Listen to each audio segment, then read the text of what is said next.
Hello again, 201. To conclude Chapter 14 on Australia and Oceania, we'll go over the economic and geopolitical topics of this region. And there have been uncertain avenues to affluence. The replacement of the United States with China as the major trading partner has allowed Australia and New Zealand to have living standards well above the global norm.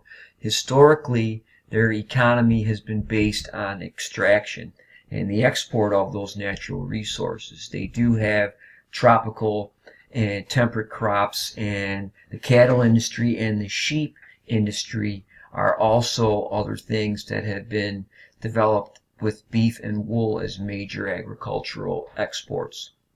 The mining sector has grown rapidly, and it's a mining superpower today because of all of these natural resources that they have in abundance.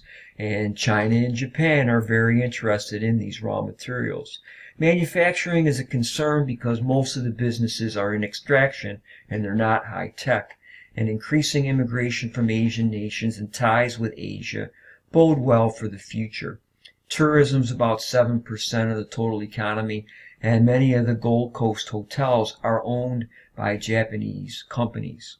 Affluence is distributed widely but indifferently. It's mainly concentrated in the southwest around Sydney and Melbourne, and the indigenous Aborigine population is mired in poverty.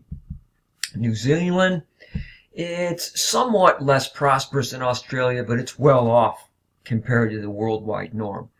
It was heavily reliant on exports to Great Britain before the 1970s. And since Great Britain has joined the European Union, New Zealand has reversed the social welfare policies that characterized its economy during close ties to the Commonwealth. Today, it's one of the most market-oriented countries in the world. They've diversified into timber, into fisheries, and tourism, and future economic prospects are uncertain, and the Maori population also suffers from the same problems. In Oceania, it is a very diverse economy. One way of life is centered on subsistence farming. And there's also a large extractive economy that competes with subsistence for land and labor, and tourism grows every year. Melanesia is the least developed and poorest region, remote villages, and it's very isolated from the global economy. Fish canning and coconut processing are the main industries, and forest product extraction in hardwoods especially grows every year. Fiji is the most prosperous country because of tourism, and the sugar industry is there. And among the smaller islands of Melanesia and Micronesia, mining economies dominate. New Caledonia is the second largest nickel reserves in the world, and Nauru, phosphate mining, they live in a boom-bust existence because of whatever that commodity price is getting at the time. They have attempted, the government in Nauru, to invest mining profits in a trust fund that holds the future for the residents of the island. Is it going to be a prosperous place or an environmentally devastated island? In Hawaii, 33% of the economy is tourist-related. French Polynesia, which is dominated by archipelagos, has long been the favorite site of the jet-set tourists. The fabulously wealthy people of the world like to come to this part of the world. And Guam has recently become the destination of Korean and Japanese honeymooners. The global economic setting, Australia and New Zealand dominate the global trade patterns. Australian exports increasingly flow towards Asia, and the US and Europe is still somewhat important, but nowhere near what it was before the 1970s. Both countries participate in the Asia-Pacific Cooperation Group, and it's designed to foster economic development in Southeast Asia and the Pacific Basin. And in 1982, trade barriers were struck down between New Zealand and Australia. Again, one of the themes of world regional geography, free trade. Half of Fiji's imports come from those two countries, and other countries in the region enjoy similar relationships, such as New Guinea, the Solomon Islands, and Vanuatu, the islands of Melanesia. The geopolitical concerns. Only now are Australia and New Zealand pondering the desirability of completing their formal separation from the British Crown. They continue to be Commonwealth countries, and many of the newly independent micro-states with tiny overall land areas still retain special ties with countries like the U.S. Australia still acknowledges the British Crown as its sovereign, while in reality it's really just symbolic. Yet 55% of the population voted to retain the crown as recently as 1999. Since 1994, New Zealand has had similar discussions about a formal break. Fiji became independent in 1970, Papua New Guinea in 1975, and the Solomon Islands became independent in 1978.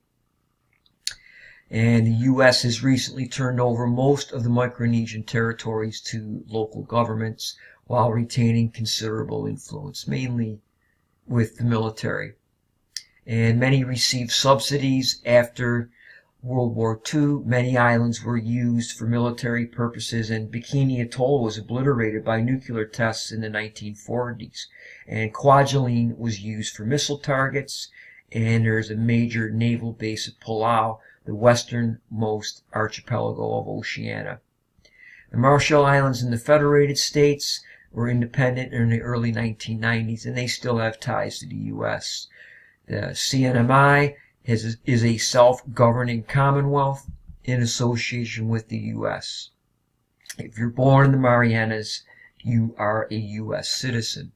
And the residents of Guam and American Samoa are also self-governing U.S. citizens. Hawaii became the 50th state in 1959, and Samoa was Christianized by the Mormons, as mentioned in the previous video. France and New Zealand show no signs of relinquishing control of their colonial possessions. And this was an interesting pie chart on what is going on with all the different ethnic groups as of 2012 in the CNMI. And at that time, Filipinos were the largest ethnic group.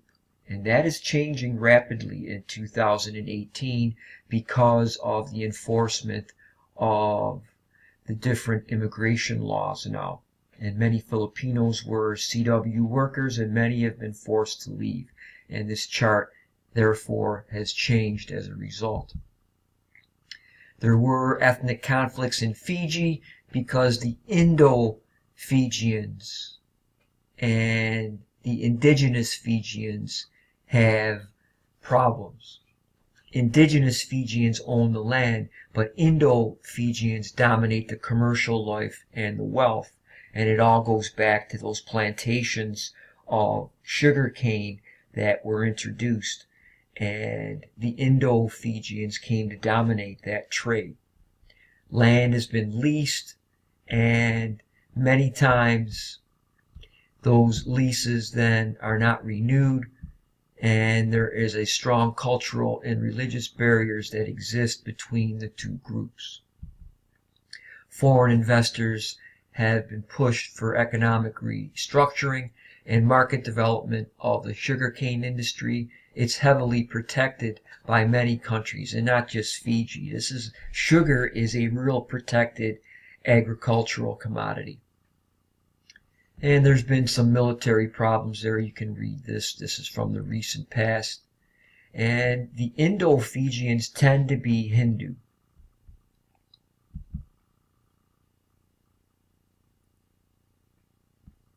And this is also a more recent religious and citizenship census that was in the local papers 6 years ago.